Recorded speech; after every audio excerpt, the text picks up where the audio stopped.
Now, how about them damn Celtics? All right, we're here. Another episode of How About Them Celtics. How About Them Celtics video, whatever you want to call it. It is a game recap. It's up. We're here. Jack made the trip to MSG tonight as the Celtics swept the Knicks, embarrassed the Knicks, canceled the championship parade on the Knicks tonight.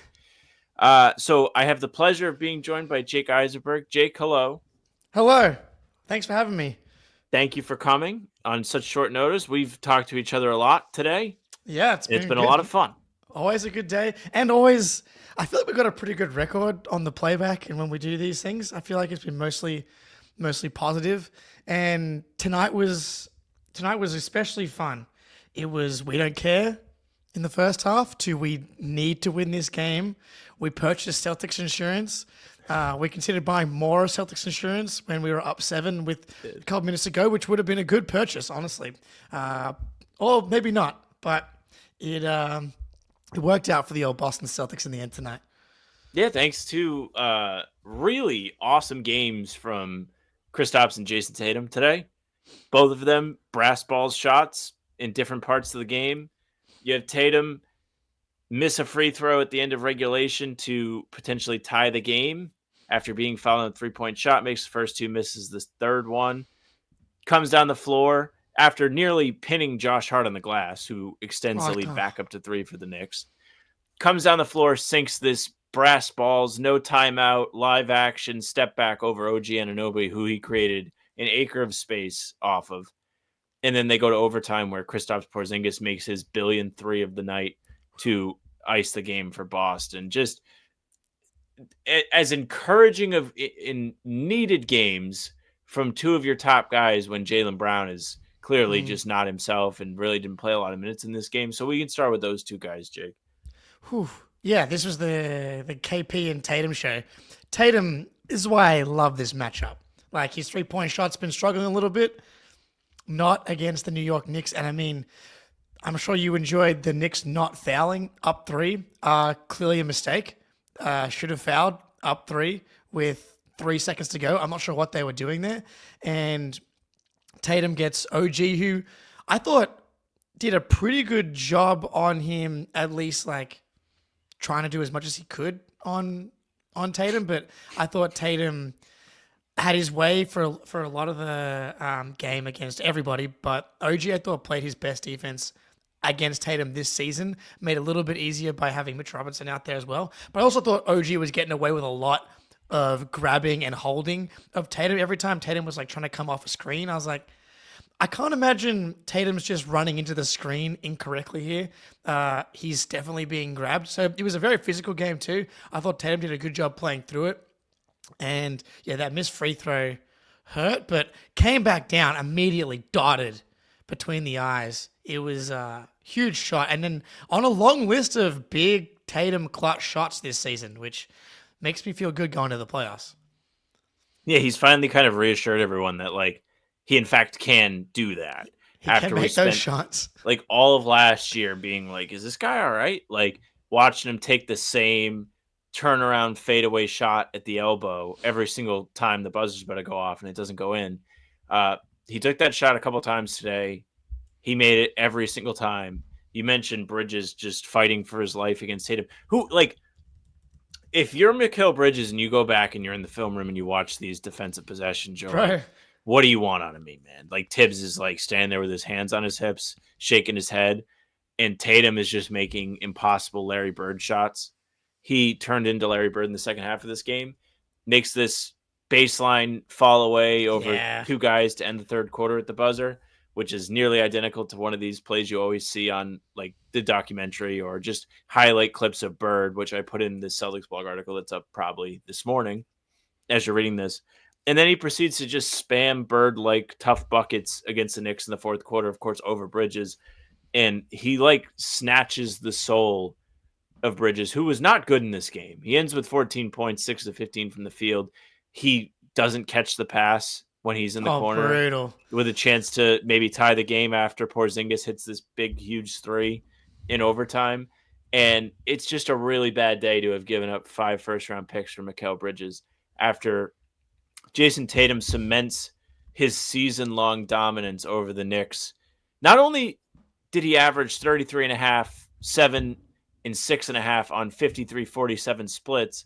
He also put out a series of ads for his small wins candy this year that were just making fun of Knicks people, making fun of New Yorkers. And he's like, enjoy these small wins, throws the candy at the New Yorker guy while you can have them because you guys like never win. And then he sweeps the season, goes nuclear in all the games, sets the tone on opening night with 38, only misses 4 shots, and just throws haymakers at him the whole season. Meanwhile, you have Mikal Bridges and OG trying their best. Tough. It's awesome. Like we did a draft of all of our favorite Celtics wins from the regular season, and we're like, there probably won't be any more that will qualify for this category. And all 3 of the Knicks games were already mentioned.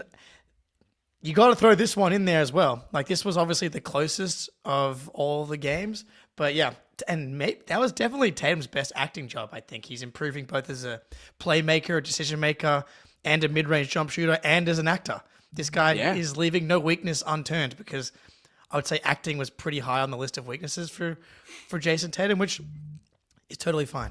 I think I'm okay with that. But yeah, man, this guy's been torturing them on and off the court all season long, and that's why I'm focused on getting these guys as our second round matchup. If they can even do it against your Detroit Pistons, because the Bucks were able to sneak through a big W today. Watch out for the Pistons. They're nasty. Yeah. Not to completely evacuate here, Porzingis staying hot. Man just dominated his own old team. He went ballistic in the second half, as did Tatum. He just hit a barrage of threes where he progressively just started to move further and further back, icing it off with that end of the shot clock. Ball rolls to his feet.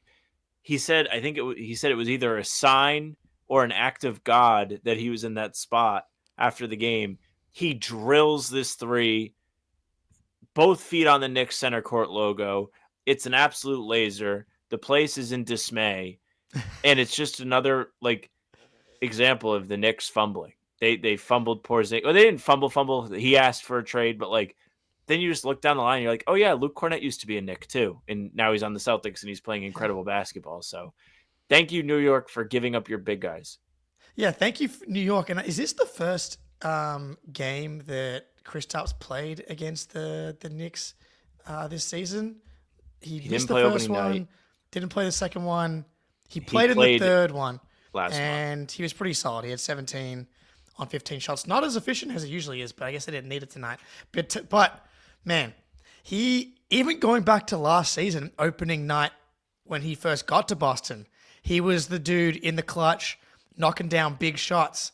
And we're like, this guy loves playing in New York. This guy loves playing in New York, which bodes very well for the Celtics, considering that the Knicks are pretty much locked into the 3 seed unless the Pacers win every game and the Knicks lose the remaining games as well here. But he was awesome, and you do need him to be awesome if Jaylen Brown's going to have one knee. Yes. So him having 30, I know Tatum had 33, but Kristaps outscored him both in volume and efficiency. 34 on 19 shots is absurd, and he even missed 2 free throws, going 4 for 6. Could have given us a couple extra rebounds. I would say if I had one big criticism of today's game, it would be the offensive rebounding. What was the total in the end? 17 you gave up to 9. Can't have that. No. Oh, man. Yeah, the Jaylen stuff, man, is just... I said it to you on Instant Reaction. I said it to you on the playback. I just don't know what to think of this anymore. I was all in with Jack. I was like, you know what? I think everyone's talking about this pretty rationally. Jaylen's talking about it rationally. It's really good for him to just try and adjust to what he's dealing with and see what he can do and see how he can be effective. Then you have a day like today. In fairness to today's game, and in fairness to Jaylen's knee, this was not a game that you sat and watched and you said, oh, it's his knee. Because his knee doesn't really tell his brain how to work or tell him how to make decisions. Oh, boy.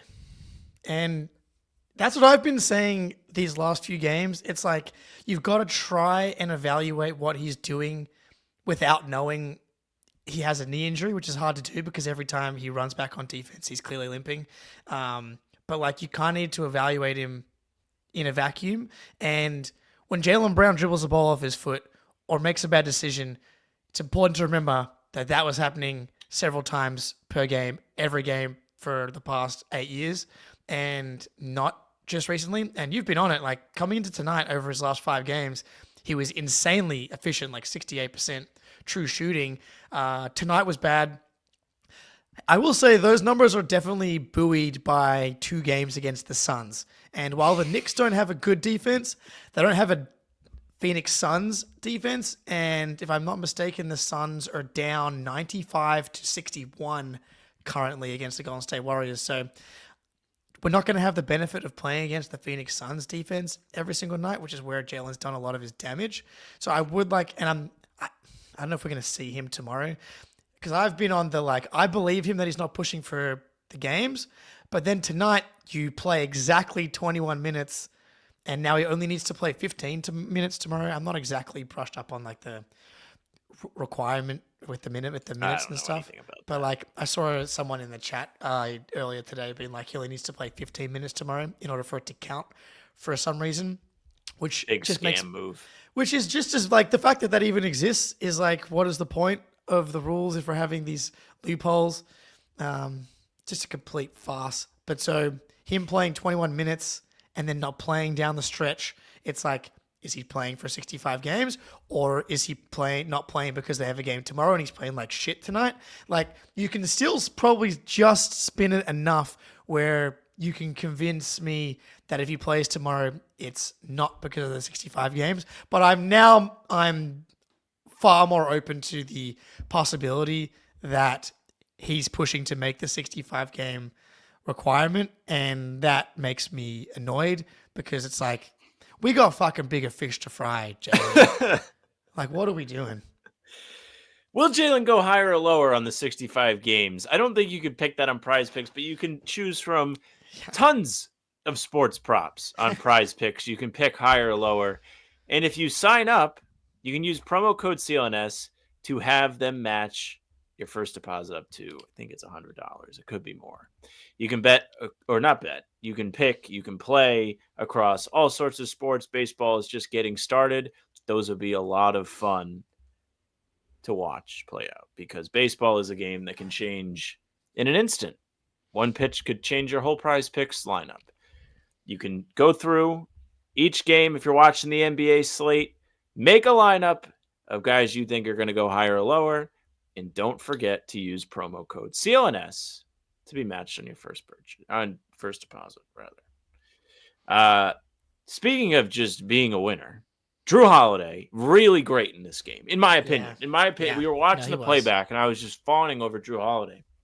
Drew Holiday has 16 points in this game, 4 rebounds, 3 assists, 2 steals, and he was busting his ass on defense, trying to keep up with a variety of players. Of course, the switch defense is just the norm now. It's the meta. Everybody's trying to switch. The Celtics have a very switchable core, so they're always doing that. And he just had his presence felt. The guy hates taking a fucking layup. Oh, my God. But I thought he was a really, really great factor in this game, and I don't think they get across the finish line. They don't take control in the middle of the game without Drew Holiday. He just looked vintage. He looked playoff ready. Just for the love of God, take a fucking layup if it's wide open. He's like, he goes in on 2K, hits the shoot button, and then uses his bailout badge. Yeah. He looks often like a guy that presses the wrong button when he gets underneath the basket. It's like he's pressing A. He's got to be pressing. He had the RB button X. held down, and he has all his pass options open. Exactly. Yeah, or he's throwing some wild alley-oops back. But yeah, man, he is peaking at the right time, it feels like, and the mallet finger appears to not have been an issue. In fact, it appears to have helped him quite significantly. Dr. Evil is here. Yeah, man, he 2-point, he had a really nice floater against off the glass, late in the game that they desperately needed. 2 big threes, defensively solid, couple of one offensive rebound, just a vintage Celtics Drew Holiday game where he's a super role player. He's he's too good for the job that he's being asked to do, but he's so good at the job that he's being asked to do. And tonight was one of those games, in a game that was super tight. Sam Hauser led the team with a +9, but Drew Holiday was a +6, second on the team, tied with Luke Cornett as well. But I thought Drew was just rock solid all night long, and need him to do what he did in last year's playoffs, because he was awesome and a big reason why they cruised. Yep, he was a big reason why they cruised. And he's starting to get like back up to speed. Last month or so, the percentages are kind of back up. I talked about the Greeny post on Twitter. I think the last time Jack and I did a full pod just talking about Holiday, he's shooting like 42% from the corners since March 1st, since February 1st. It's around 36. He's just starting to get more comfortable after a season or a first half of the season where I didn't feel like he was up to his standard. And there's reasons for that. He was dealing with a handful of different nagging injuries. The shoulder was the most substantially missed real time with the shoulder injury. And now that he's come back and the finger is the only thing bothering him, I guess the finger on his shooting hand bothering him just doesn't matter. Sure. Yeah, whatever injury combination works for him to just be a bucket all of a sudden is fine with me. And you're always going to get a bucket from Derek in the fourth quarter. He made 2 big threes in this fourth quarter. One of them I was like, what the hell are we doing? He looked like he wanted to pass out of the shot. Doesn't pass out. Shoots a Ray Allen type arc on the 3. Doesn't even hit the net, hit the rim. Goes straight through. The man he's inevitable. That bald head wanders in the fourth quarter and is going to make a shot that's going to hurt your team's feelings. It's beautiful. It's beautiful. Yeah, man. And I couldn't believe he missed the shot in the fourth quarter. Wide open. Oh, the open one? Yeah. Left wing. Like, that was his spot. He was 4 for 12, I think, tonight. So, like, percentage-wise, 33%, but, like, he makes one more, and then that's, like, right around where he usually is. I thought he was pretty solid. I thought screen navigation-wise, he was pretty good on Brunson. Brunson was really good tonight. And, like, I thought it was pretty obvious early in this game that the Celtics were, like, kind of not super locked in on as compared to how they'd been attacking the Knicks so meticulously in previous matchups. But D. White, solid. I know we did say in the playback, if we had to pick one Celtic to shoot in the fourth quarter, who do we want? We did say Derek White. And in the fourth quarter, we were right. We didn't actually specify overtime. So maybe it needs to be who hit the biggest shot in OT, because we actually didn't hit many shots. We got most of our points from the free throw line, 7 from 8 from the line. Shout out Drew, 4 for 4 in those clutch moments here. But Kristaps and Sammy Hauser, the only 2 guys to make field goals. I guess the answer is Kristaps Porzingis. Not quite from the nail like you requested, but apparently from the logo is where we want these guys to shoot from. But yeah, I don't know. This was like, I'm just glad we got out of here with no injuries, man. Like, Derek White plays 42 minutes. Tatum played 48 minutes tonight. And what a dog. I know. Like, we're watching the Celtic City stuff. He fucking encapsulates it all. He's Larry, but with, for now, knock on wood, better health. And better, more importantly, better treatment. I mean, the episode the other day is talking about Larry, like, going overnight in the hospital after a game. What is traction? I don't even know what that means. What's going on? He's just doing anything to have his back feel okay. I'm going to tell you a little something about game time here before Jake and I give our final thoughts, get Jake out of here so he can do late night. We got Late Night with Greeny. So if you're watching this now and you haven't seen Late Night with Greeny, then hop on First to Floor after this. So let me tell you a little something about Game Time. Game Time is the best place to get last-minute deals on tickets to all your favorite sporting events. Here we are. You can look at anything. You look at games, you look at concerts, you look at comedy shows. Game Time will give you the best price, no matter what it is you're going to. Let's say you're an absolute sicko, and you want to go to TD Garden's Fan Appreciation Day for the Boston Celtics on Sunday as they take on the mighty Charlotte Hornets. You can use Game Time. You can use promo code CLNS as you check out, and you will save $20 on your first purchase. You can use the map here presented by Game Time, and they will tell you all of the best info. You can see the little flame emblem here, balcony 324 row 9, cheapest ticket to get in, $102. And it will show you the fees. You can tally on the option to show you all fees so you aren't surprised at checkout. You can also see the star emblem to show you what a great deal you are getting. And you know those are the best value type seats. If you don't want to go to the Celtics, you can browse an endless span of events on Game Time. Hornets at Celtics. Code. That's what you want to be going to. Who would not want to be spending their $20 promo code on Hornets Celtics?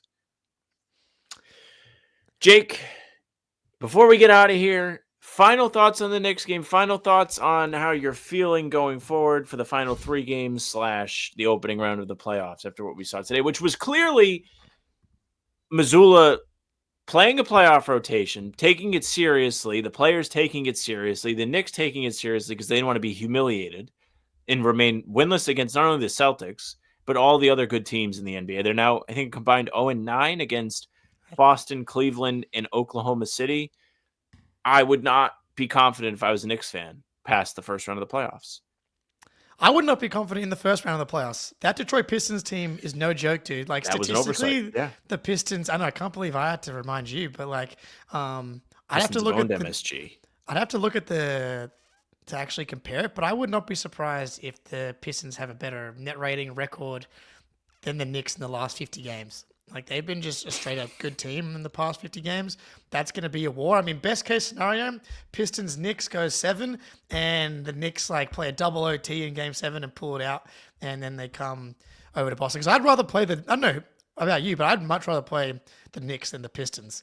Like, I think the Celtics probably win both series pretty comfortably, but, like, give me the soft, squishy Knicks, and as opposed to the Pistons who like to fight everybody. But I like getting one little taste of like big intensity basketball and getting to get some reps in the clutch. Didn't panic, executed, found a way to win.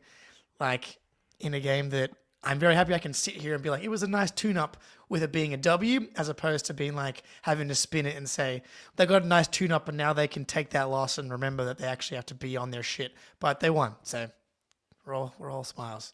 I mean, overtime against the Knicks might as well be a loss after you failed to even let them go within single digits of you at the end of the game. So it's true. Listen, Jake, thank you very much for joining me. I appreciate it. It's always a pleasure to have a chat with you, sir. Yeah. Tell the people where to find you. Yeah, First to the Floor, YouTube, Twitter, or at Jake Eisenberg on Twitter. But yeah, man, I'm excited for the playoffs. I'm sure we'll be doing a ton of First to the Floor, How About Them Celtics crossover stuff. Yeah. I'm excited. We're almost there. 3 games left. I'm excited to get up at 3 a.m. For the last game of the season against the Hornets. I will be there.